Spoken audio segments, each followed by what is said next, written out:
Good evening, everybody. This is Mike Monty, one half of Long Island's number one pro wrestling broadcast. We're produced out of Indie Music TV in New York. That's Ron Conkema, New York. Yes, again, that's Indie Music TV. You could also catch us on RTF Sports Network. That's RTF Sports Network, the number one growing streaming sports network on the air today. Catch us every Thursday from 8 p.m. to 9 p.m. Yes, we're their anchor show.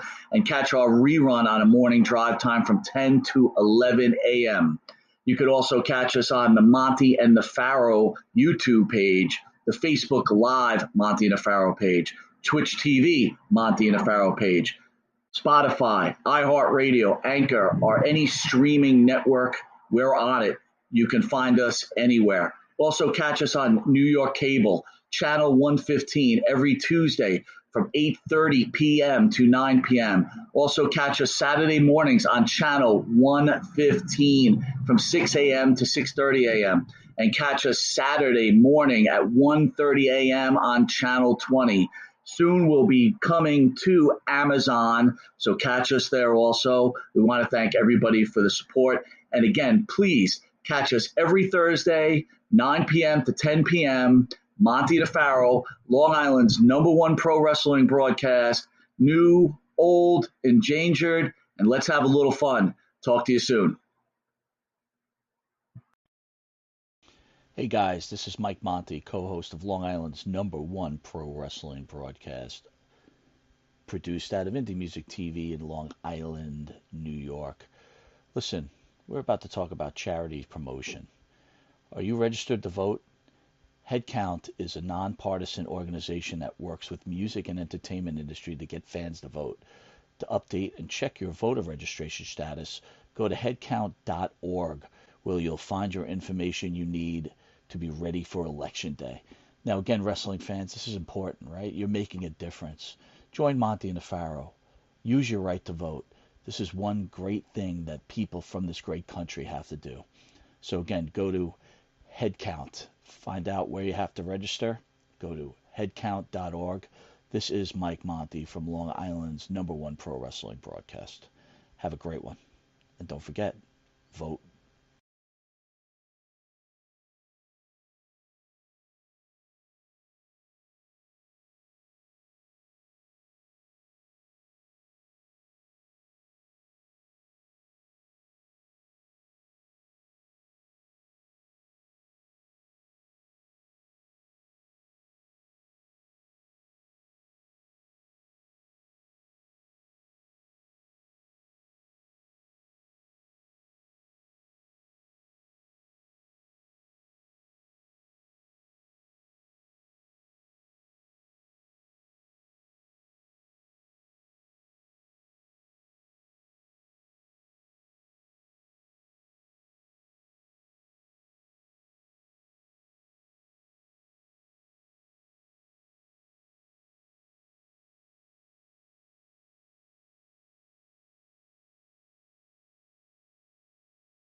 The rock and roll world took a hit today as it said goodbye to one of the most influential guitarists of the 20th century.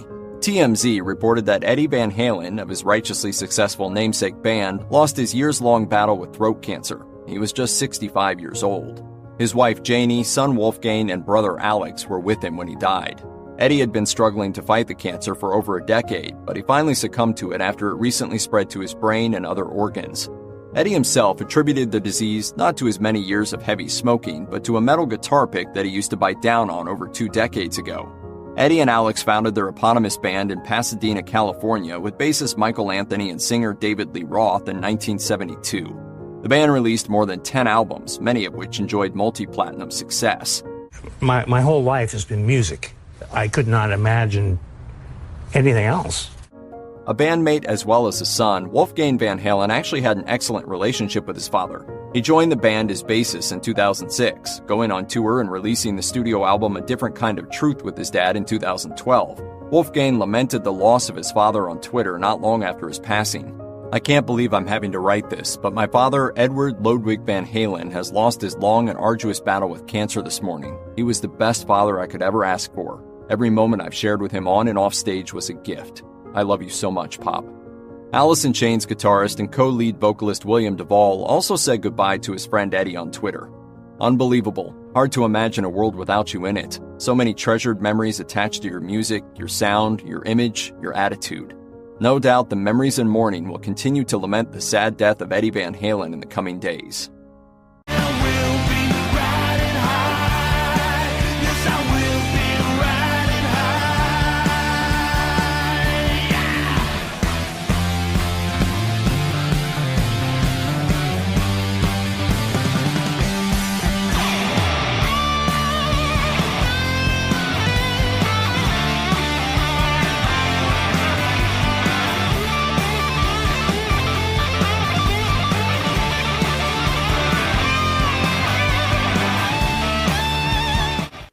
All right, welcome to Long Island's #1 pro wrestling broadcast out of Indie Music TV in Ronkonkoma, Long Island. Got a special show tonight.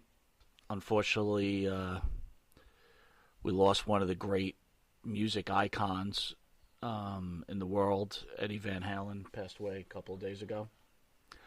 So we thought, even though it's a wrestling show, we thought it was important that we know what Eddie meant to us.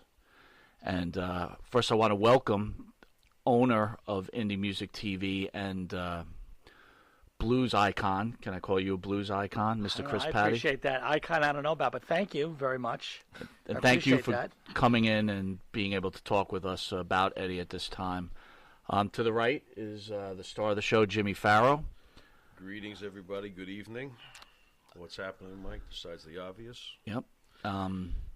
I just like to welcome you guys. I never really formally got to do that. We're thrilled about your show. We're thrilled to have you here. Congratulations on your success, and we're just happy to be part of what you guys are doing. And we love you guys. We think you're great. So. And ditto here. We've got Matt at the board. You've treated us with utmost respect, and we love being here. We love you guys. We enjoy our time. But anyway. Yeah, you'll forgive me. I'm kind of shell-shocked right now. We lost the soundtrack of our youth. That's the soundtrack to our youth is Eddie Van Halen.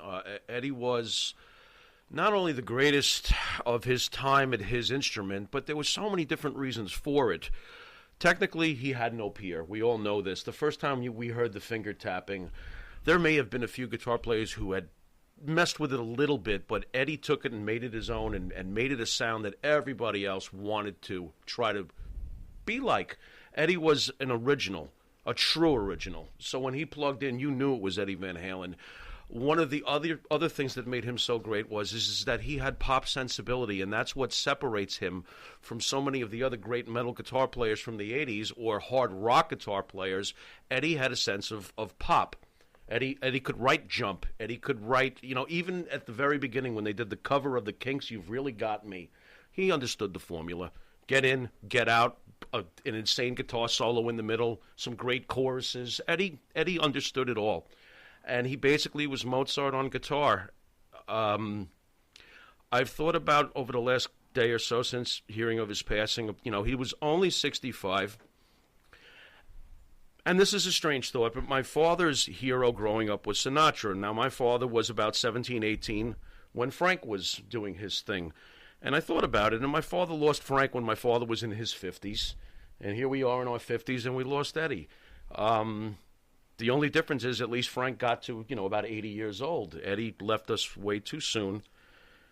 The greatest guitar player of his generation, and I could go on and on about all the memories we have, just getting familiar with girls in junior high and listening to Van Halen and David Lee Roth telling us how awesome girls are and Eddie soloing and the sound of that youthful exuberance and energy that Van Halen had, especially with David Lee Roth. Sorry, folks, but that's how I feel about that.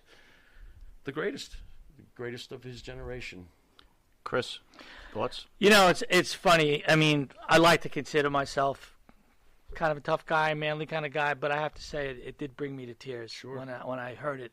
And I remember when Michael Jackson died, it was the same kind of thing. Like, I actually felt overcome. Mm-hmm. And I wasn't really close with either one of them. I have a lot of friends that have worked with, especially Michael Jackson, a lot of friends that worked with him closely. And in fact, I worked with Michael's older sister, Evie. I did an album with her.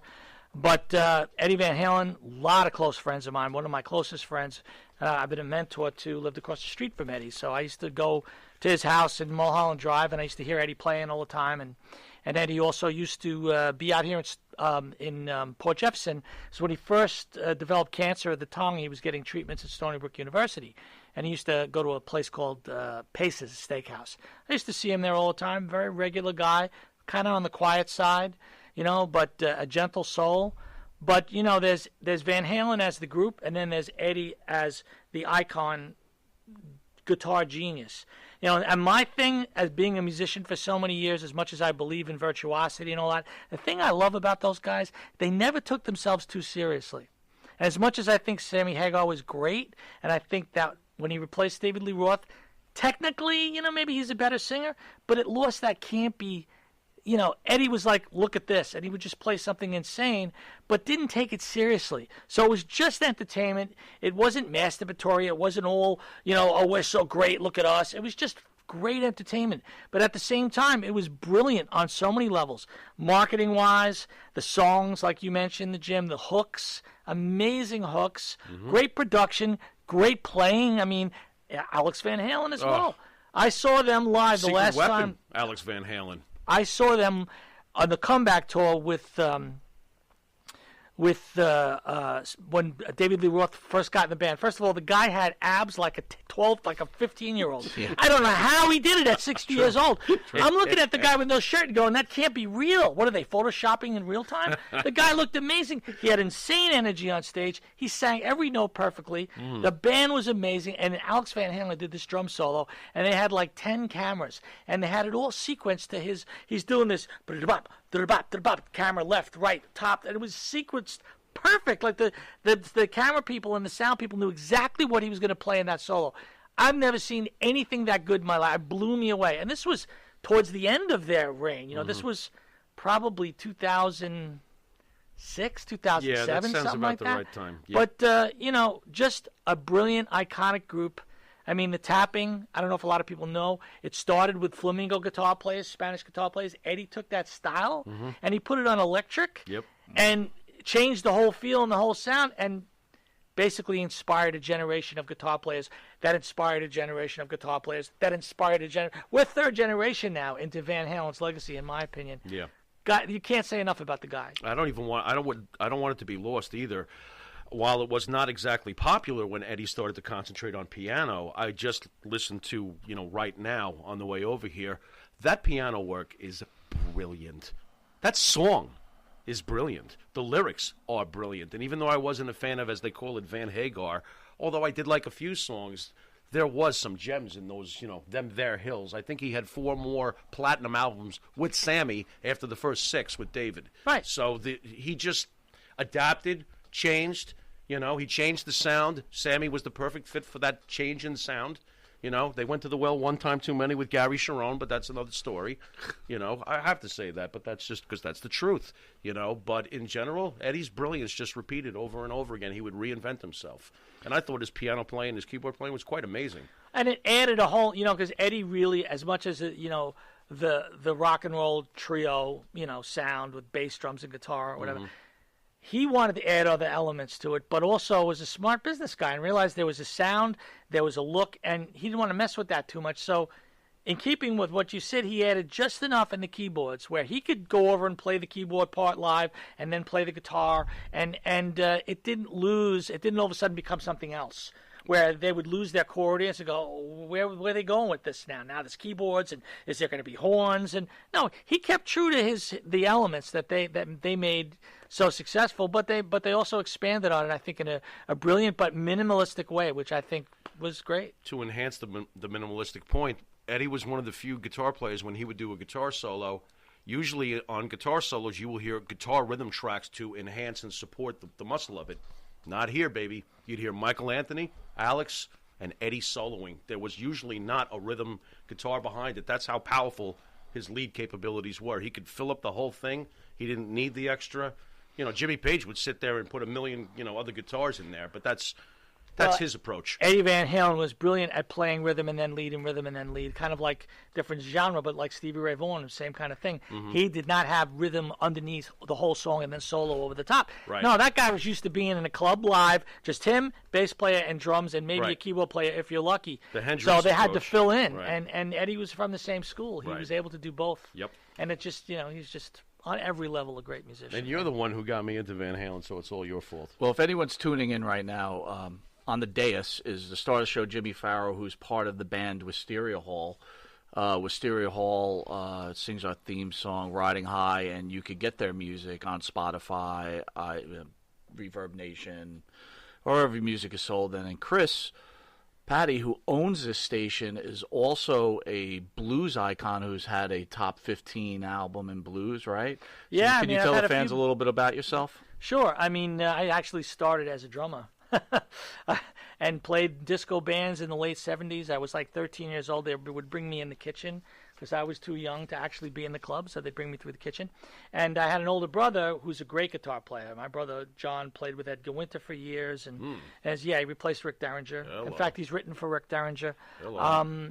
Incredible guitar player. So I was playing the drums, but I was always secretly a guitar player. So once he moved out of the house, I was like, great, now I can play guitar, and he's not going to hit me in the head, So who are you, Eddie? This was the story of Eddie. Very similar Didn't they story. like switch? Eddie was a drummer originally, and Alex was the guitar player, and they switched. That's right. Okay. That's right. Okay. Can I ask you, Sure. each of you, what were your greatest memories of Van Halen and Eddie Van Halen? We're all in the same age range. Do you have a specific memory about Van Halen or Eddie Van Halen? You mean like the music? The music, maybe a moment, anything. I have a little. The first time I heard Van Halen, the first album, I think it was '78, and my second oldest brother, I have two older brothers and a sister, had moved out, and I went to his house, and I walked in, and they were playing music, and I listened, and I said, who is that guitar player? And my brother was like, there's this new guitar player. His name is Van Halen. He's going to be like the biggest thing. And I sat and I listened to the whole album, and I'm like, almost pulled my hair out. I was like, wow. He's like an Alan Holdsworth rock guitar player. I don't know if you know who Alan Holdsworth is. He's a jazz guitar player. Very big influence on Eddie Van Halen. One of his idols was Alan Holdsworth, famous. He played with a lot of the jazz guys that you may or may not know. But I remember I must have been, 78, so I was 16. And I heard that record, and I was like, that guy is unbelievable. First time I heard Eruption, I was like, it's classical, it's jazz, it's rock, it's flamenco, but it's not any of those. Right. It really was unique.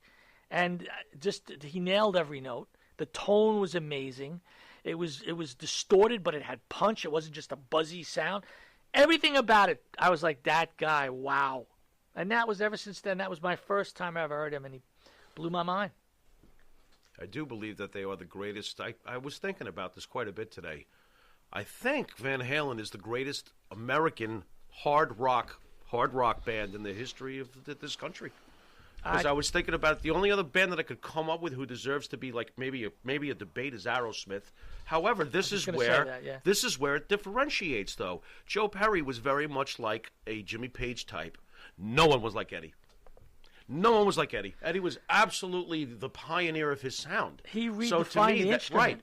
Right. That's the difference. There's a famous quote from Frank Zappa saying, "Thank you, Eddie, for reinventing the electric guitar." Nice. And he basically did. Zappa's I mean, genius. to me, there's Jimi Hendrix, and then there's Eddie Van Halen, and then there's everybody else.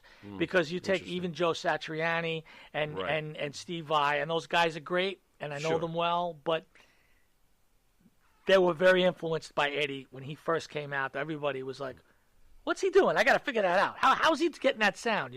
He influenced everybody. I mean, Yngwie Malmsteen, George Lynch, all those guys, they all really owe a lot to Eddie Van Halen. Eddie Van Halen really just.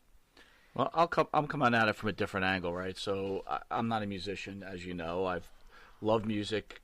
Can't play anything a lick. That's why I'm always in awe of You always guys had like good yourself. taste, though. You turned me on to so many great bands when we were kids. But, I was always an athlete. But the one thing I will talk about is, like, Eddie Van Halen.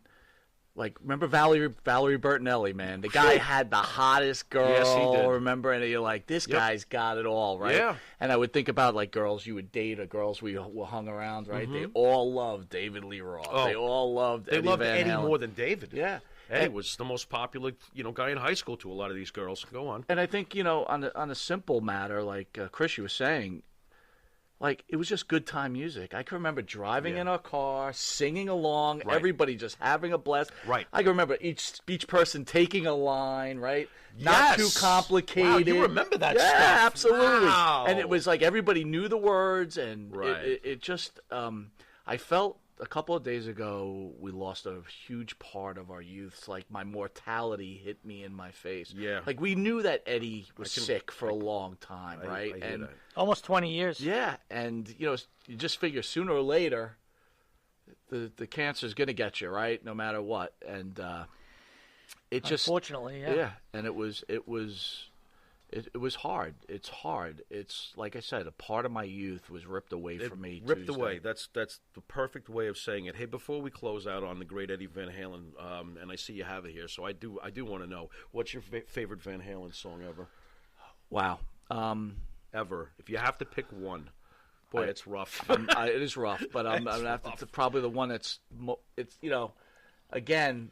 I've been listening to Sirius Radio and the Van Halen tribute channel they just put on, so you kind of forget about some of the old songs, like, because you don't hear them all like the time. Somebody Call Me a Doctor. Well, yeah, I love that song. Well, the thing is, like, I listen to a lot of new music, or I'm into all genres of music. So, I can't tell you I listen to classic rock on a regular basis, right? But God knows I love Van Halen. But, sure. I'm going to probably This is tough for you. Look at this. You're struggling. Man, I've got mine already. So. I've got mine too. Yeah, you guys go first. Go ahead, Chris. Go ahead. Well, I mentioned first hearing Van Halen music, but the first time I ever saw them, a video of them, was Panama. And that video, and just watching the live performance and hearing that song for the first time, that's just the hook of that song. Yes. Talk about fun. I mean, that to me is bottled eternal youth, that song and that video. I grew up in the late 70s, early 80s, so for me it's very nostalgic, but they captured something in that video and that song that is it's just a perfect fit. So for me, that's, there's lots of Hot for Teacher. There's a million songs that I love, that the catchy ones where there's great guitar solos, but I think Panama is the one that sticks out for me. How about you, Jimmy? Well, for me, the most charming feature to me that I pulled from Van Halen was their early attitude. They had an attitude in their music. You could feel their swagger and their energy level and their ballsiness. My favorite song from Van Halen comes off, I do believe it's the first record, Atomic Punk. Mm-hmm. That song, to me, shows all the muscle that this band could flex. And what I love about it is it's got killer riffs, but he somehow throws in the tapping and the craziness. It's the perfect package. The song gets in and gets out, and David Lee Roth is never at his more machismo best. He's just unbelievable on that song. And there's nothing, when you say, there's nothing cocky about it. There's nothing pretentious about it. It's more like matter of fact. It's raw talent. Right. And confidence, just in the fact that they were just with the music. They weren't trying to impress anybody. They weren't trying to be something they weren't. They just were so damn good at what they did that they just reeked and exuded confidence. And of course, that's what makes rock and roll sexy. That's why girls want to be with rock and roll guys. How about because their they're harmonies? just confident because they're great. How about their harmonies? My God. When Michael Anthony and Eddie would step up to that microphone. It was great. It was those simple, but it was exactly right. Smoothest harmonies. Yeah. Ice Cream Man. Jamie's crying. Jamie's crying. You know, Jamie. I might go with Ain't Talking About Love. Oh, wow. What a great song. Just like I told you before. Or Right Now. Right Now is a great, great, great song. Yes, that is with Sammy, but man, that's a great song. There's so many to choose from. The first one I ever heard was you. It was you. You put on. Now, Mike at the time had things that I didn't have, and boy, did I want them. He had the portable radio that you could carry around. We all remember those, and it had a cassette player on it. Right. And I'll never forget this. We're going for a walk. Maybe we're going over to your girlfriend's house at the time, whatever. And he pulls out a cassette. I was like, what's this? He goes, it's Van Halen. I says, what's that? And he puts it in, and the first thing I hear is...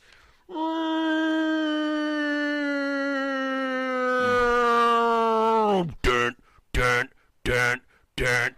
Psh, psh, psh, down. And Running with the Devil starts. I lost my mind. Right. And he's walking like this with the radio. And I'm going, man, I want one of these.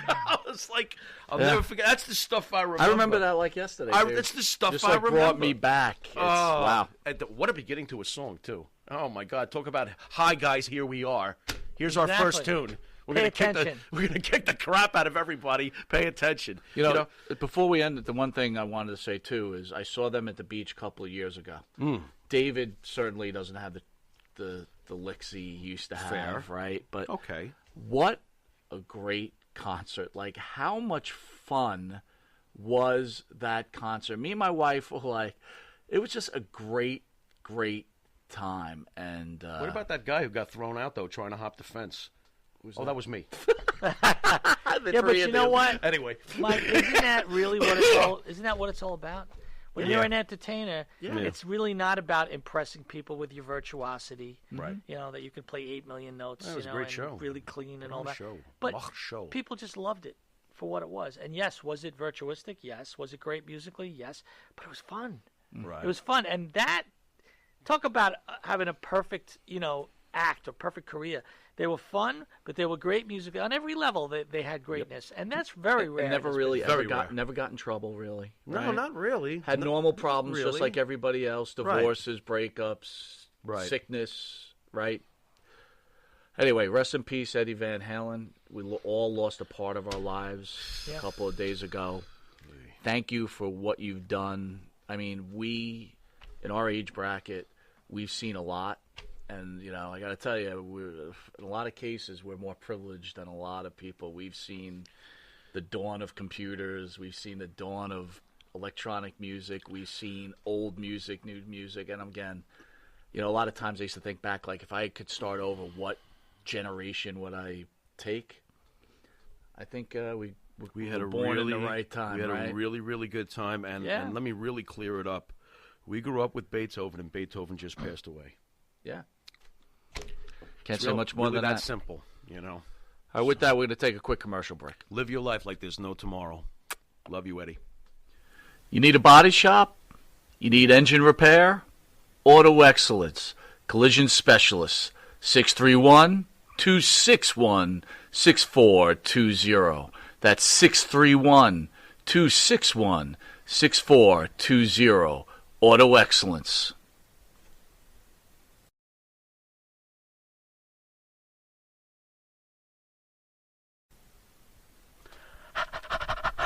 That's right, folks. Canine Corral for all your dog daycare and overnight care. Call 631-549-1544. That's 631-549-1544.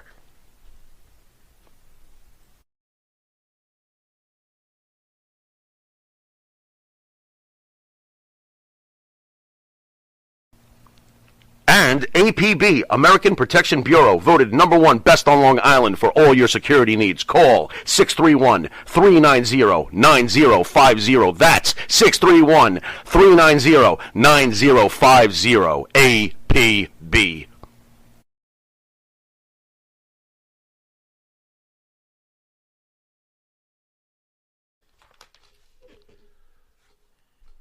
All right, welcome back to Long Island's #1 pro wrestling broadcast, Monte The Pharaoh, seen every Thursday, produced out of Indie Music TV in Ronkonkoma, New York. Monte The Pharaoh can be seen on YouTube Monte The Pharaoh page, Facebook Live Monte The Pharaoh page, iHeartRadio, Spotify, and Anchor, Twitch TV Monte The Pharaoh page, and also the new All Access Sports Network, Thursdays from 8 to 9 p.m. and Tuesdays from 8 to 9 p.m. Our cable channel 115, you could catch us in the consolidated, is that a better word? Yeah, you did okay. Version of this show on Tuesdays from 7. The time has changed from 7 to 7:30.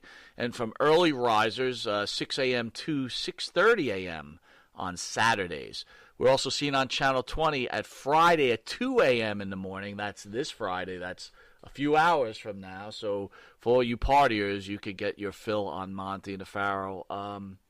So who are we on now after Dr. Punts? I don't know. Because we had Dr. Passes, now we got Dr. Punts? We were talking earlier. We used to be on at 8:30, and Dr. Passes Gas was on before us. And we always enjoyed watching that and making fun of it.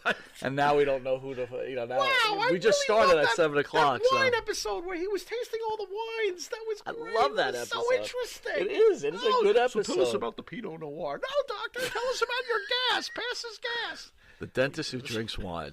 Can't beat it, brother. He's not a dentist, is he a gas doctor? I want to thank Chris Patty for coming in here, owner of the station. Yes. What great insight. It's amazing, right? You guys are great musicians, both of you. So it's great to sit back as a fan and hear two great musicians discuss music. It was pretty impressive. Anyway. Oh, that was rough. We had a big weekend last Saturday. We had Barry Horowitz in studio. Oh, yeah, that did What are your happen. thoughts on Barry? Barry Horowitz turned out to be a fantastic guest. He was a great listen. Oh, yeah. When I listened back to, critique us. Yes, yeah. But, fantastic guest. I really enjoyed having him here. I thought he was awesome. Your thoughts on Barry? I think he surprised you. First of all, I was so happy. He's a big fan of the show. That That's always gets you going. That's right away. always cool. Yeah. And man, boy, you're right. Full of fire, ready to talk, not holding anything back. Oh no, boy, did that guy hate the Ultimate Warrior, boy. Like the Ultimate Warrior was like, at woof. all. It was like, wow. But I'll tell you what, we could have had like a 3-hour interview, and it would have continued as being as good as it was. Yeah, he was high octane, great guest. And then speaking of high octane, Tommy Wildfire Rich. Dude. Thoughts on that? You said something interesting to me the other day.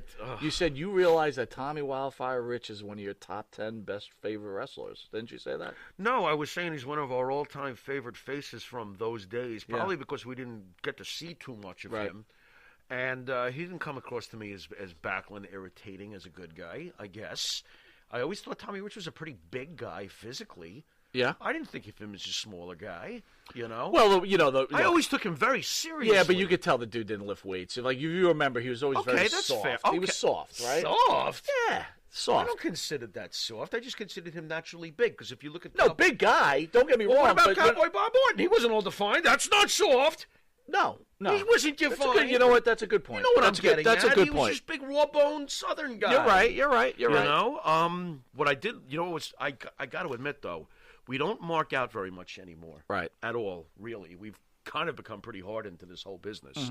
And forced, by the way, not really something we wanted to wind up being, but this is what we are. But I do admit, what did I say to you? I come walking in, and I'm like, there's a guy who just pulled up in the parking lot that looks just like Tommy Wildfire Rich. I was excited. I was like, yeah. Nah, he was great. It was funny. As that was approaching, I became very excited. Yeah. And he did not disappoint. No, he either. didn't. You just hit on the head. He did not disappoint. He was awesome. Great. And then last but not least, we had your friend and mine, Mr. Marty Jannetty, in studio. Yeah. Thoughts on Marty? The third time having Marty on? Didn't he? There you go. Well, there lies a problem. So can I air on an issue? Matt, if you could get the microphone, I'd like you to weigh in on this too, bro. Oh, God. All right, what's going All right, on? I'm going to explain a little something. So Marty Jannetty was in here. Marty Jannetty, famous WWE wrestler. Yeah. This is his third time in studio. Yeah. You could tell we have somewhat of a relationship. Somewhat. A little bit, yeah. Right? Not sure if Marty's a big fan of mine, right? Yeah, but just fine. It's all good. But here lies the problem I have, guys. On air, Marty's there. He starts talking, starts talking his feelings about how he was going to be raped and how young men were getting, let me make that clear, oral for money from this owner of this bowling alley. Or someone who worked at the counter. Attempted to rape. And he went into full detail, and tell me if I'm wrong, Matt Pharaoh, right, how he murdered this guy for trying to molest him. Is that accurate? Yeah, no. 100% accurate. That was what it boiled down to, and it was a little bit more disturbing the way he put it, but... So, as a producer, you listen to it, you really don't know the story. You start hearing this guy confessing on air that he murdered someone. What were your thoughts? I was just shocked. I was like... Oh, come on. I know what your thoughts were. How much is the reward? Come on. You were thinking about it. You were like, I wonder if this guy's worth $5,000. What the fuck? Hello, Suffolk County?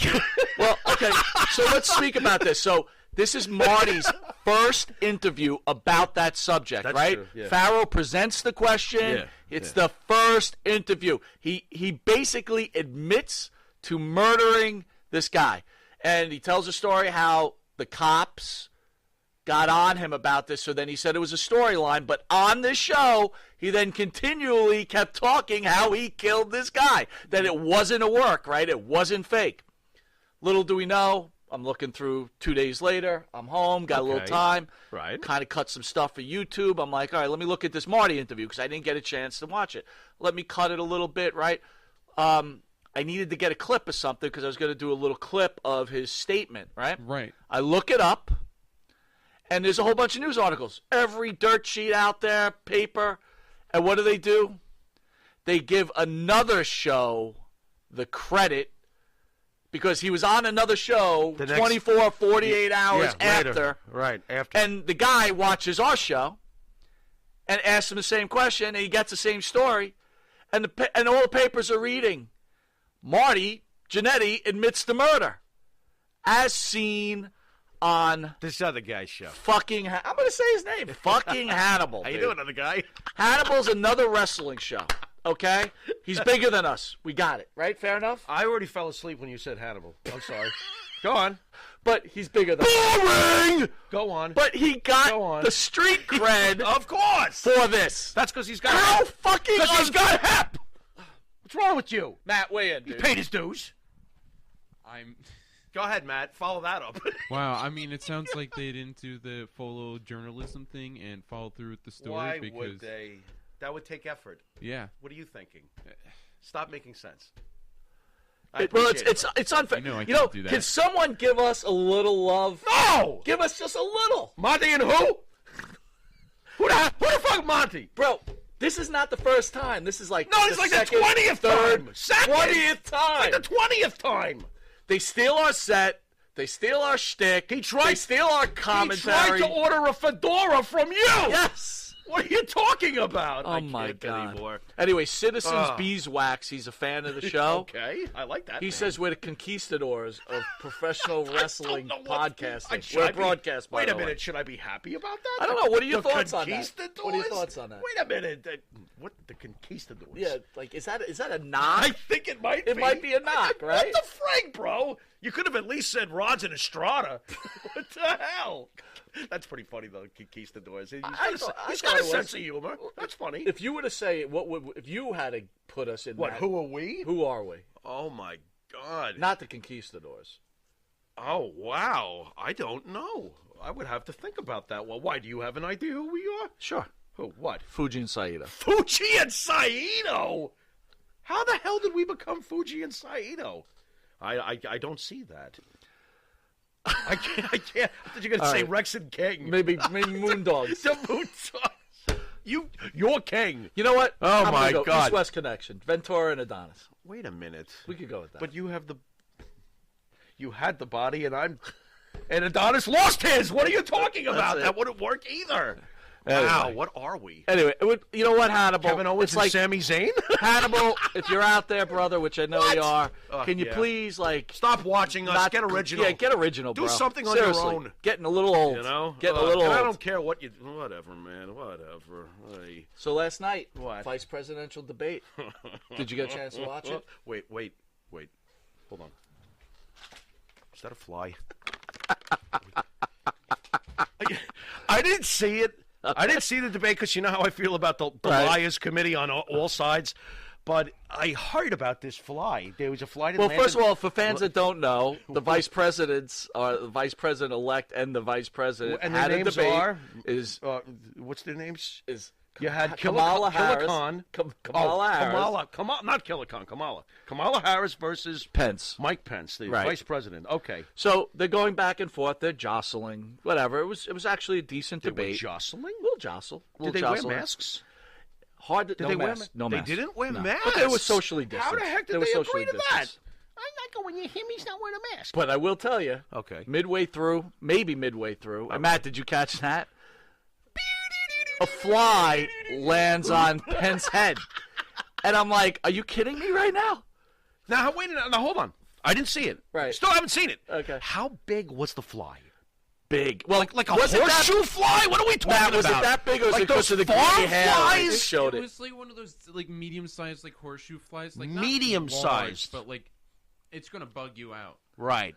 Now, Pence has a receding hairline, so where did this land? Right below the... It kind of traveled, actually. Yes. It went on one side and traveled across to the other. The fly wasn't singing like, food around the corner, food around the corner. He wasn't doing that. The point of the matter, you're in a debate, right? What is wrong with someone just going onto the stage, like you're a producer, and getting the fly off this fucking guy's head? Unbelievable. You would think they'd have a stage manager just wave Yes! his hair. Yes! More importantly, where the hell was security? How did that fly get on his head in the first place? Dude, it was so... Shouldn't they have all apprehended the fly? It was so distracting. I'm so confused. It was so distracting, you couldn't even hear the points of the two contenders. Like, I couldn't even concentrate. Wow. It's like, get this idea. fucking fly off this dude's head. That's what we learned last night. Yeah. They had a debate, and we were hoping for answers on conflicting... opposing views, and all we got out of it was there was a fucking fly. Well, no, actually, at the end of it, you want to talk how screwed up this country's getting? What happened? They focused on Pence's eye. Yeah. Because it looked like he had pink eye. Okay. And they're like, oh, pink eye is a sign of the coronavirus. Everybody knows that. So does he have the coronavirus? Right. And they do like a close-up of this dude's eye. How do we know the fly didn't get in his eye? That's a good point. How do we know? Maybe some makeup got in the guy's eye. This is ridiculous. But anyway, all I'm saying is this. There's nothing wrong with a producer coming over and slapping the fly off his head. That's all I'm trying to say. Chris would have. Yeah. Chris or Matt, they would have. Matt, if I had a fly on my head and I didn't notice, you swap that shit right off. Yeah, I would tell you got a fly on your head. Come flying over. You'd not. So what we've learned here is a couple of things, right? Boy, oh boy. Is Marty Jannetty admitted to murder on our show, but we didn't get any street cred for it. Why would we? Go on. And the vice president got a fly on his head. Yeah, that's. I feel so much smaller. And now, what do we got? 26 days until the election, the vote, the final vote. God. What are you talking about? They're mailing in from Ethiopia. You haven't heard? What are you talking about? People have been illegally voting for months. I voted for him 6 times. I can't anymore. This is going to be a big clusterfuck. And then, and it's going to go to courts. You're going to see. This is not going to be like, okay, and the winner is. Look, I'm not looking to pick. I'm not looking to pick sides. It's not going to happen. Neither side's going to concede. But hold on, I'm not looking to pick sides here. But say Biden wins, right? Oh, okay. And Trump refuses to step down. You know that's going to happen. What kind of if that happens? What kind of mess is this going to be? Oh, it's going to be a big hot mess. And here's the best part: you know who takes over during that period? Don't you? That kooky crackhead lady that's always talking, Pelosi. Oh, great! She'll be like, "Okay, I was thinking about it. Let's forget it. Right. This is scary." Can I be quite honest on this? All right, I'm going to be straight. By the way, they all scare me, all sides. But no screwing around. So I ain't taking sides. They all frighten me. So okay, Biden and Matt, you can weigh in on this too, bro, because you're young and you're the future of this nation. And I'm being 100% serious here. He is. That's a lot of pressure. Biden, I think, is like 78, right? And President Trump is 74, something right? Like that. Something like that. So would it be fair to me? Would it be fair for me to say that both gentlemen have quite the possibility not to make it for their 4 years? Yeah, I think that's why this vice president debate was a little bit more important, because everyone knew that the the vice president might need to step up during the next. Right. The last man standing card might get pulled. Yeah. Yeah. So Oh, boy. there you go. That's my whole point. It's like that debate was really, really important because those are the possible two presidents of the United States. Matt, does that bother you? By the way, have you seen any younger candidates like like a Rubio, or does anybody younger do anything for you? Do you get frustrated when you see these older, candidates? I do like some of the younger candidates. I mainly like the candidates who seem to care about their people and rather about getting just the vote. Yada yada, typical government stuff. Right. But I'm not such a fan. No. Not Yeah, of the you're not too choices. thrilled with these choices. In other words, No. yeah. We had Bill Clinton when we were young. Bill Clinton came along Listen, playing you the saxophone on Late Night with David yeah, Letterman. right. We were like, I'm voting for him. Yeah, you're right. We gravitated. Smart. The Smart. youth gravitated to Bill Clinton. Well, you could always write in the fly. Back Maybe then. the fly will win. The Fly. Yeah. Well, the Fly didn't say anything controversial. No, he did. I kind of agree with the Fly on a lot of stances. He I'm kept voting for the fly. the Fly. All right, man. So another icon in this sport celebrated 30 years in the business, Chris Jericho. Wow. 30 years, one of your all-time favorites. You've always been a huge Jericho one of guy. my all-time favorites. And before you weigh in, I'm going to make a statement to you, and I just thought about this a couple of days ago. Yeah? I'm scared for the WWE. You should be the way they've been going. I have a feeling I'm not like thrilled with them at all. Go on. AEW is gaining way, way too much momentum now. I'm starting to get really worried. Here's what's weird. I agree with the end result of what you said, but it's actually, to me, the opposite. It's not that AEW is gaining ground necessarily as much as WWE is losing ground. AEW is not propelling their ratings into anything higher to make us go, oh, look, they're not getting 2 million. It's nothing like that. It's the WWE who are used to having 2, 3, 4, in better days 5, 6 million. Now they're dropping and dropping and dropping. They're the ones who are falling towards AEW. I don't see AEW necessarily taking over, but if this keeps going the way it is, they're going to be equals. And that, to me, would be a very bad reflection on the state of wrestling. Jericho nothing's big time right now in my mind. Jericho was on Busted Open, and he was saying the WWE is more worried about AEW than they are about their own show. So they purposely put on NXT to screw with their ratings. Jericho feels if NXT wasn't up against them, they would have numbers to rival Raw right now. I don't agree with that. I think people DVR, and I think the same people that watch like an NXT-type product, for the most part, watch AEW. I also think that those people who do watch the NXT and AEW product consistently probably don't watch Raw and SmackDown. So it has changed. There's different types of wrestling fans now. Right. Not just one kind who will tune in and watch all of them. There are some of those. That's me, Yep. But this is the way it works nowadays, I think NXT is the AEW equivalent, quite honestly. And if they're smart, they'll continue to compete with them that way. I want to wish Chris Jericho a great He's the 30 best. years. I love Chris Jericho. He's the he's greatest. almost like a good luck charm, right? Yeah. Left ECW to go to WCW. Mm-hmm. Was part of those wars. Helped WCW. Left WCW to WWE. Probably had the greatest introduction to a wrestler entering a federation. His right, debut at some was point. one of the greatest, if not the greatest debut. All right, bro. I want you to weigh in on this. Braun Strowman likes needles. What? Braun Strowman posted a photo on Instagram, and it was included a syringe on the bathroom counter. What? He deleted the photo in a hurry and then explained himself. What? The former Universal Champion was just trying to show off his ripped abs. Then the sighting of a syringe made some fans think the monster among men is on the juice. Oh, really? I'm a little surprised. He cleared things up, though. Did he? Yeah. How did he do that? It was just B12 shots. Oh, is that what that was? Yeah, sure. Okay. For everyone trying to make a believe big deal about the last post I did delete, I take B12 shots every day because my body's super sensitive to caffeine, and I can only use so much without feeling like I'm having heart palpitations. Pay no attention to that syringe behind the curtain. How about don't drink some caffeine? Yeah. What the?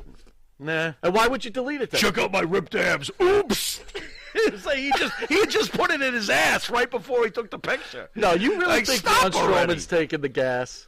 Is it even possible? Braun Strowman, yeah. Why? Why would it be impossible? Oh, because it's not allowed anymore. I'll just go right around it. I take this thing called whatever. Is there something wrong with social media? It's like, I just took my shot of the gas, and I've got to take a selfie? I mean, you know what the best part, though, is when he immediately pulls it back down and goes, oops, I meant to. That's hilarious. Hey, let's go back to 1973. Marty Jannetty's in that bowling alley, and social media's around there and Facebook. He just hits the guy over the head with a brick. Just killed my boss, and him and his friends are holding the guy's head up. Oh, better delete that. Yeah, the next day, lighting him on fire. You got the guy with the lighter. Hey! By the way, Marty's whole pattern, because I edited for. Wait a minute, real quick though. Yeah, go ahead. Did you know, Pharaoh, that bones don't burn? Fucking nuts. They don't burn right away. You got to burn them for a while. And by the way, if you want to catch these interviews, just go to the Monte The Pharaoh YouTube page or the Facebook page or Twitch. Yep. The full link shoots are there, and also the breakdowns. Go ahead. You were going through the pattern. No, it was funny. His pattern because I edited today, I saw the pattern of the story and the Can you explain people what you're editing? Why you're editing? So well, we cut down for a show on cable, which is on a couple of times a week, as you stated earlier. So what we do is we take the meat, the best thoughts and conversations and condense it, like you said. We shorten it, whatever. And I was listening and editing with Bart today in the studio for the Marty cable version. And Marty started out by telling the story about how the guy, offered him and all of this stuff, wanted to, get some for the weed or whatever, get a little sexual favor for the weed. He goes, and then he said, and this is where the story ends for real. Because if you really pay attention in the editing, I could see what he was doing. He goes, this is where it ends for real because he went back inside. I was like, okay, everybody stand by for the bullshit portion, because now comes the bullshit portion. Sure. He took me around back. What he had just said, though, he was like, this is where the realness ends, and this is where the story. Right. So he claims he took him around back, and he hit him with the brick and all this other shit, right? He was like, and I was like, yeah, but now you're saying it was a wrestling angle because the cops got involved. Yeah. He goes, that's what I told him. So he was like, it's a wrestling angle. It's just a wrestling angle. It's just a wrestling angle. So after he was done explaining that it wasn't real, then he goes back to, and then we lit him on fire. We really didn't throw him in a river. No, we lit him on fire. I lit him on fire. Yeah. So at the end of the day, he said it's not real. I didn't, I just was playing everybody. But by the way, we lit the guy on fire. Right. And bones don't burn. Yeah, and bones don't burn. Did you know bones don't burn? Yeah, bones don't burn that fast. So I was just like, wow, that's. And by the way, what kind of do you think AEW is going to pick up that angle? No. I took as much stock in it as my grandfather did back in 1929. When they knew that everything was about the tank. That's how much stock I took in this. So the WWE just hired Marty Jannetty as their head writer. What's your first angle? Well, it's going to be about a guy in a bowling alley who rapes boys and then gets hit over the head with a brick, and I burn him. What do you think? No, but here's the best. I mean, what is this? What kind of storyline is this? But here's the best part. If you're going to run with it, let's run with it. Let's run with it, man. Let's make this the stupidest thing ever. Right. Okay? I can see it, too. Like, there's Marty. He comes crashing into the live event, and he's running. He's running because somebody's after him. Yeah. And then the guy comes in, hold up there, Baba Boy! And he's got the big police badge on. I'm coming after you! Dude, this is the worst story ever. What? If I was the cops, I would have looked at him like, oh, my God. Really? This is your story? Well, let me ask you this, though. Why do you feel he even has to tell this story? Like, okay, he tells a story, and then he gets kind of in trouble with the cops, so he says there's a storyline, and he's still under investigation, right? Is he? I don't know. I have no idea. Dude, he flat out admitted to murdering someone on this program. But you know what's funny, though? If they ever came and asked us about this interview we had with him, they would say, what do you think? I say, I have no fucking idea. You know what I'd say? I have no idea what he thinks. I would say this. What? Go fucking ask Hannibal. After that, let's go to commercial break. Oh, and then take a nap after listening to Hannibal. Jimmy, I got to take a dump. What? No. I mean, I need a dumpster. Well, for all those needs, you need to call Big V Dumpster Rental, Long Island, New York, 631-900-DUMP.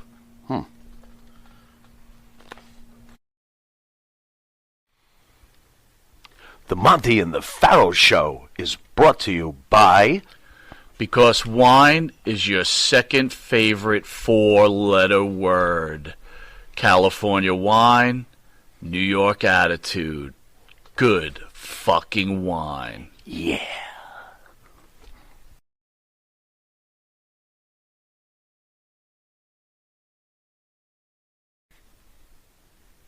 Jeff Quest, graphics design, custom vinyl lettering, and all your art and video needs. 516-317-8204. That's for Jeff Quest, graphic design. All right, welcome back to Long Island's #1 pro wrestling broadcast, Monte The Pharaoh, seen every Thursday, produced at Indie Music TV in Ronkonkoma, New York. Bro, I can't believe, but we're going really AEW heavy. All right? Okay. I'm sorry to say okay this, with all that, right? Whatever, you know. So last night, I got to give AEW credit, man. Go ahead. They brought back the dog collar match. Okay. So they had Brody Lee versus Cody, cannot use my last name because the WWE owns it, Rhodes. All right. That's his name. Did they introduce him that way? That's the way I introduce him. In this corner, Cody. I can't. And use they the have name. this wicked-ass dog collar match. Okay. What are your thoughts? Well, you know my thoughts. I didn't see it. So you have to tell me what my thoughts should be here. Should I be excited about this? I mean, was it really truly old school? Was it a great match? I mean, does Brody Lee make you go, I gotta watch this? It was really good, dude. It was. Whoa, what's this? It says here, Greg Valentine. Well, I was going to tell you right there. Greg Why did you call me? Valentine was in the front row by himself. How could you not call me? Looking good, dressed in dapper. Okay. And, because they kept on pushing, right? The greatest dog collar match ever, right? Which we've talked about I on hope the show. they didn't give him Mexican before. And he by the sat way, for fans ringside. out there, if you're interested in that, you could go to our Monte The Pharaoh YouTube page, and you could see the Greg Valentine interview where he actually discusses Nice. Piper and that. Sure. So my point to you is He wasn't chowing down Mexican food? he was not chowing down okay. Mexican food. Okay. It was a very good dog collar match. Oh, well right. done. Cody Rhodes wins back the title, and it's Brody Lee. See you later. And guess who comes out to challenge Cody for next week for their 1-year anniversary? I don't know. Your friend of mine, Orange Cassidy. Oh, wow. Orange Cassidy versus Cody Rhodes next week for the TNT Championship. Yes. I'm all over it. What are they going to call that? I fall asleep first match? Dude, I am so down on you are wrestling really down in on general. wrestling. You lately. are. I'm just down. I'm like, the ratings are plummeting like a freaking, down the shitter. And there's no big stars. I'm sorry. And everybody's a retread. I don't care what program I'm watching. I'm like, I'm tired. Where are the fresh young stars to take us to new heights? Michael Allen Nowhere. Rubin? Michael Allen Rubin Ugh. out there. He's a fan. Yes, I right. am. Good guy. I'm aware of He Michael wants to Allen Rubin. know What's when happening? Marty hit me, was it real? Can you tell him if it was real? Oh, come on now. Oh, my God. I can't believe I'm still explaining this all this time later. Yeah, that was real. Explain to the fans what happened between well, us and Marty. coming from my end, and those on the inside know that this is the truth. I'm sitting there, and all of a sudden, I could feel things are getting Well, worse. can you explain what led up to that on the first? Well, sure. The first time that we booked Marty Jannetty, and he was our first big name star that we were bringing when we first started the show several years back. We brought Marty in, and just to make it real simple, Marty was not in his best state of mind. He was basically high as a kite, and he was inebriated to the point you couldn't understand anything he was doing.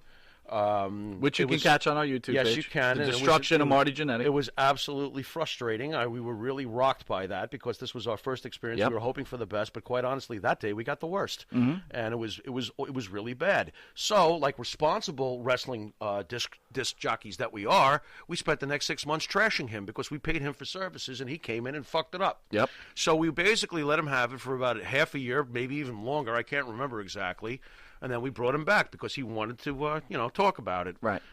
So we started to talk about it when he came back on the second time. And when you mean paid for services, he was doing a signing. Right. We paid him for a signing. Right. We With had real fans money. coming to the With real fans, hard-earned money. and people Yeah. get their autographs, and it's a meet and greet, Right. right? And he was so fucked up, Right. that people couldn't even do anything. And if with you him. broke down what he was paid by per hour, every hardworking fan out there listening to us would be offended Right. that he came and did this. Right. So, you wouldn't want your money burned like that. Yeah. So, when he came back the second time, we were discussing it, and you were clearly still very miffed, and he was clearly feeling that, he was wronged by the things we had said about him over the months since his first appearance. Right.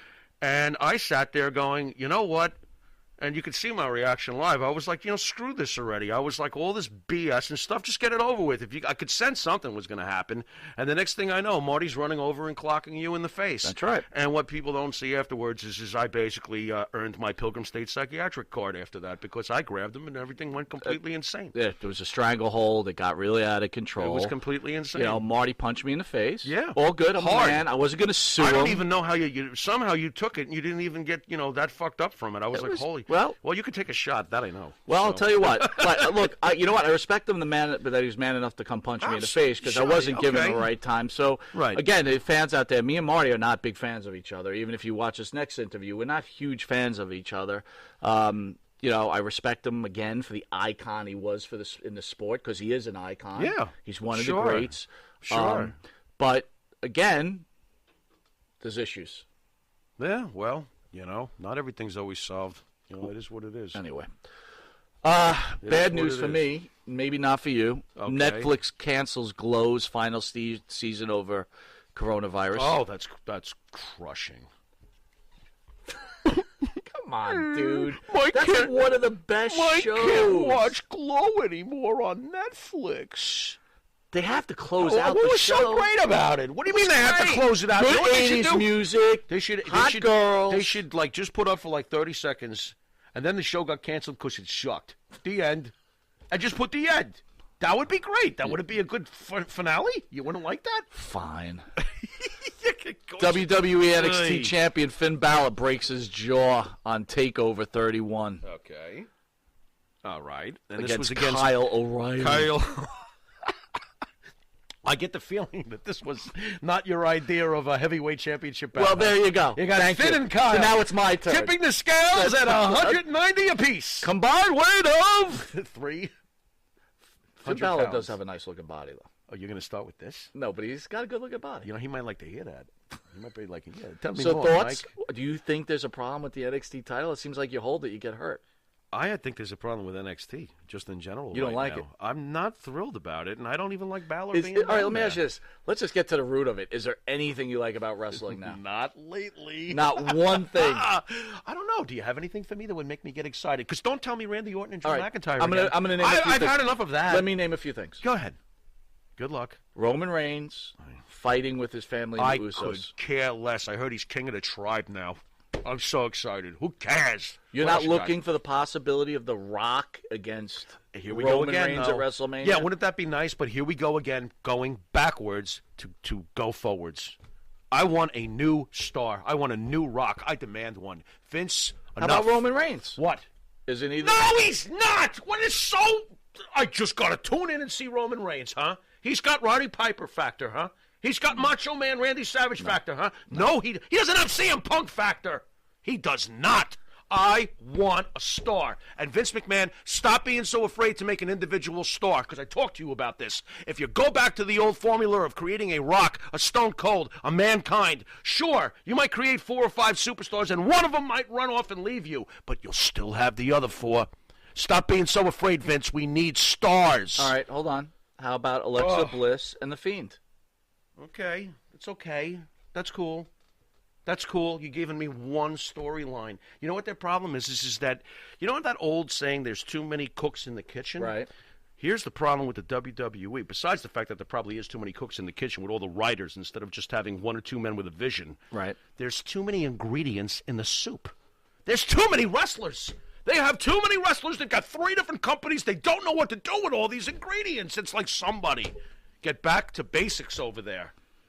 Finn Balor is in NXT now. Why is he down in NXT now? What about the AEW product? Is there anything that you like about the AEW product? I would like the AEW product when I start to see, and here was the difference. This is why there was a Monday Night War. When they show me their Goldberg, when they show me their original creation that makes me run, not walk, run to the television. As a wrestling fan, this is what we do when we love a certain wrestler. Right. When Goldberg was coming up in WCW, he was their product, he was their star, and he was a superstar, and we all ran to watch him.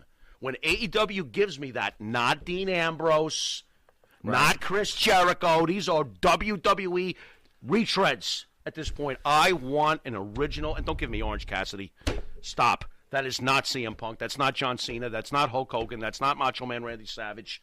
There's got to be somebody out there that they can do something with and take away the handcuffs. Let them be their own character and do something for a change instead of always playing it safe. You know? All right, let me name a few guys. Go ahead. Brian Cage. Brian Cage. Is that your Goldberg? That could be a Goldberg. No, not at this point in his career. Not at this point in his career. He's already getting closer to 40 than he is 30. Colt Cabana? They should. No. Stop. No, not at all. Darby Allin? Darby Allin's interesting, but he's too small for what I had in mind as far as a Macho Man or a Punk or a Hogan or whatever. Eddie Kingston? I love Eddie Kingston. Dude, I can't stand that guy. I cannot believe you just He's not a that. superstar, though. You're asking me if these guys are going to be. No, I got you, but what? Me all crazy. Why do you like Eddie Kingston? I like Eddie Kingston. The guy looks like he eats a hamburger. You're totally right. Basically, he's the guy who just says, pull up to the red square. You're right. So it's Kevin Owens' cousin. Okay, fine. Who else you got? But I love him on the microphone. You going to tell me he's not great on the mic? No, he's great on the mic. What Joey else you got? Janela? Joey Janela's window was 5 years ago when I used to look at him when he was younger and go, there's another Jericho. Jungle Boy. You got to be kidding me. Kenny Omega. Kenny Omega's window. His stock is Kenny gone. Omega's window has passed. He should have gone to the WWE when he was red hot, but you know what? Vince would have fucked it up anyway. Kip Come on. Saban. Nope. Lance Archer? Maybe. Luchasaurus. Stop with Luchasaurus. All right. That gimmick should have died out in the Cretaceous area. What are you Marco talking? Stunt. Did you really All just right. mention Marco All Stunt? right, legitimately. MJF. MJF, yes. So there's your guy. Right. So use him. Dude, why is the belt not on him? I don't think that they use MJF completely to his potential yet. How many years is he gonna, before they put the belt on him? What about Miro? Oh, you got to be kidding me. Wait till Rusev realizes that the greatest thing that ever happened to his career was Vince's creation of Rusev, was the platform that he had the opportunity to be shown on. All right, because he stinks. I'm going to be 100% honest here. Boy, I'm really on fire right now. Sammy Go on. Guevara. I think he that could be a has star. the chance. He could be a star. Yeah, and I remember how irritated we were with him in the beginning, but you know what? Yeah. And Ricky Starks. He's a little small, though. Sammy may grow into. Right. Sammy plays so big. So do we agree MJF definitely. By the way, these guys are in AEW. They're not in WWE. Yeah. No, sorry, Vince. But I asked you. Just you so told for me you people when's the out there next think we don't Goldberg. keep it fair, you know. Right. Who's the next Goldberg, though? There's nobody like that right now. I mean, hell, who's the next Brock Lesnar? And don't tell me Lance Archer. You know, there's really no. You know, I just feel like we're going in a pool of mediocrity, and they don't push anybody. When you feel that they could take off and become a big star, they pull back. They do this. Well, the other all thing, the time. AEW has that inconsistency too, right? It's like they build a star, they're trying to build a star, and then you don't see them for 3 weeks, and then they come back on. Right. I got to tell you though, like I said, I'm in fear that they're taking over the. Like I don't want them if to the beat WWE keeps slipping backwards, eventually they'll fall right into the arms of AEW. Ratings wise, that's really a bad thing, Vince. Better right that ship. All right, we got about 3 more minutes. I want to take right. a quick commercial break, and we'll cover one last subject, and then we're out of here, brother. We shall be back. In the mood for a freshly roasted cup of coffee? www.offtherailscoffeeroasters.com.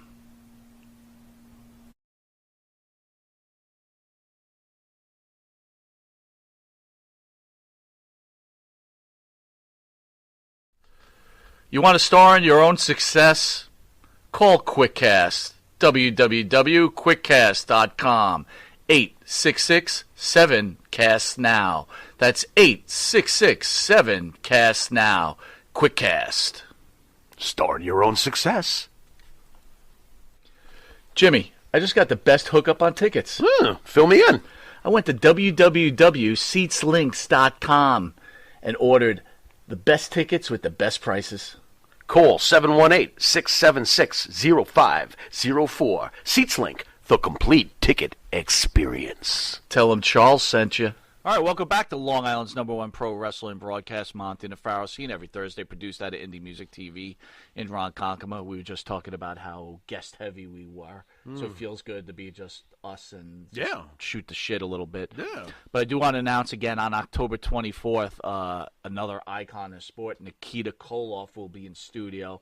He'll be interviewed, and then right after that, we'll have a live auction in co-partnership with Captain's Corner. Okay. We'll be selling Nikita pictures, Russian flags,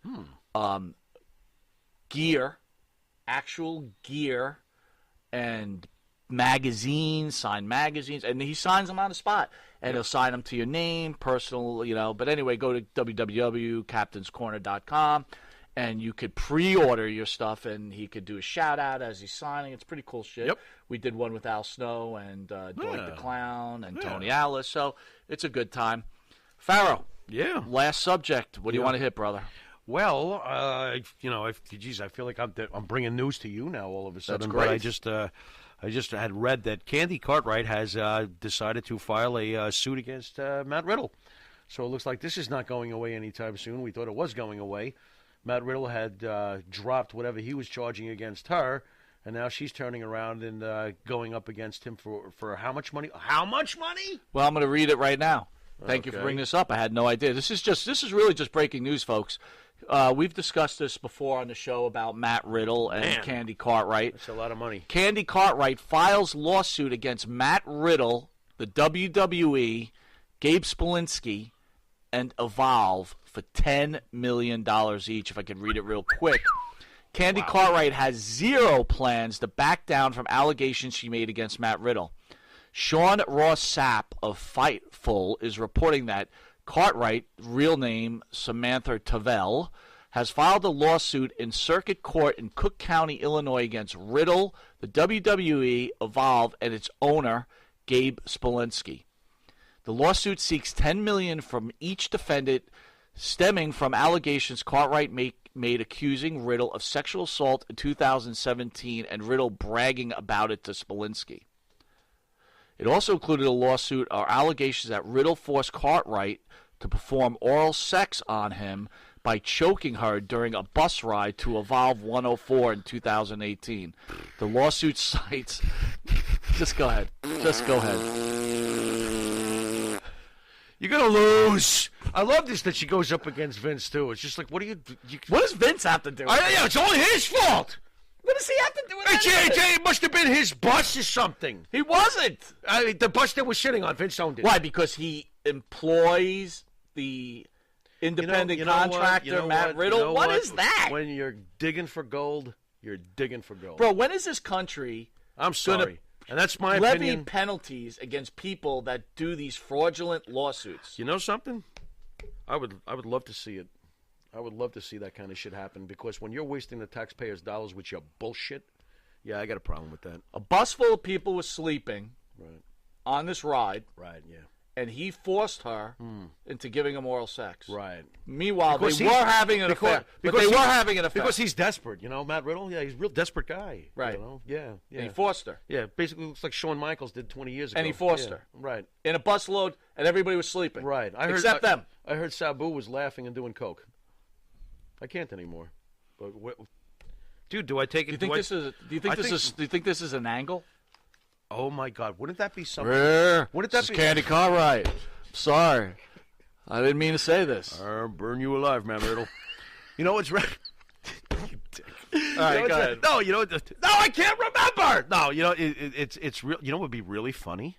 If it does turn out to be a work and she winds up managing him. Stop. I can see it. Stop it. You know what? But no, it goes to show how little trust I have in the whole BS world of pro wrestling sometimes. Because to me, I wouldn't be surprised if all of a sudden one day they're together in the ring. Wait a minute. There is some clarity here. I want to read please this because I think it's fair to Candy Cartwright. Clarify. The lawsuit does claim that Cartwright had bookings with the WWE and Evolve up until January of this year, and alleges that Riddle hung a threat of losing bookings with the promotion over her head unless she performed sexual acts on him. So she claims that the WWE was working with her? Well, Evolve is that it's smaller than NXT. Right, I know they bought Evolve. So that's why she's suing the WWE, because they own Evolve. Right. Now I understand. But it's still, as always, it's Vince's fault one way or the other. So, well, anyway. I don't know. I put no stock in it. I never put any stock in it. I never took it that seriously, and I still don't. You know, I think it'll get thrown out. I just Whatever. wish a fly would land on Candy Cartwright's head. Anyway, this has been Monte The Pharaoh, Long Island's #1 pro wrestling broadcast, seen every Thursday on Indie Music TV. I don't get it.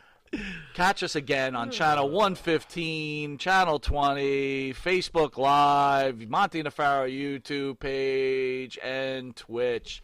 This has been Mike Monte. This has been the Pharaoh. We'll see you next Thursday. I will tell you, I think we might have a special guest call in. Okay. Adrian Adonis's daughter. Really now? If you're interested, we Yeah. need to speak about Well, it. that sounds good. Matt, did you enjoy today's show? Yeah. I always love it when it's just the two of you guys chatting. We love you too, man.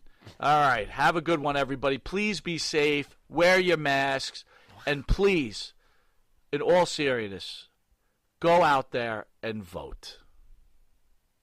Later.